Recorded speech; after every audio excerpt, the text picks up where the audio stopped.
जहां रुख करेंगे कोटली आज़ाद कश्मीर का, जहां मुल्क भर की तरह कोटली आज़ाद कश्मीर में भी आटे का बुरहान शिद्दत इख्तियार कर चुका है।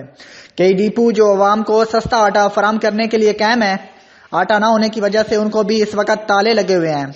आम आदमी सरकारी सस्ता आटा ना मिलने की वजह से 1200 रुपए में 20 किलो का थैला खरीदने पर मजबूर हो चुका है।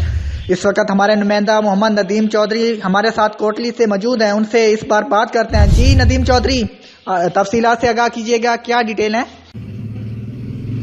जी बिल्कुल, मुल्क भर की तरह आज़ाद कश्मीर में भी आटे का बुरहान शिद्दत अख्तियार कर चुका है। अगर बात की जाए कोटली आज़ाद कश्मीर की, तो कोटली आज़ाद कश्मीर के तमाम शहरों में जो गवर्नमेंट की तरफ से आवाम को रिलीफ देने के लिए सस्ते आटे के डिपो कायम किए गए हैं। इस वक्त आटा न होने की वजह से अक्सर डिपो बंद नज़र आते हैं। अगर गवर्नमेंट की तरफ से आवाम को फराहम किए जाने वाले आटे की कीमतों की बात की जाए तो 20 किलो का आटे का थैला 780 और 800 रुपये में फ़रोख्त किया जा रहा है। अगर इसी तरह फाइन आटे की कीमतों की बात की जाए तो 20 किलो आटे का थैला 1200 रुपये में फ़रोख्त किया जा रहा है। जो मजदूर आदमी के लिए 1200 रुपये का आटे का थैला खरीदना मुश्किल हो चुका है। हुकूमत आज़ाद कश्मीर और हुकूमत पाकिस्तान को चाहिए कि आवाम को रिलीफ देने के लिए सस्ते आटे की फराहमी को यकीनी बनाए ताकि मजदूर आदमी आसानी से 2 वक्त की रोटी का इंतज़ाम कर सके।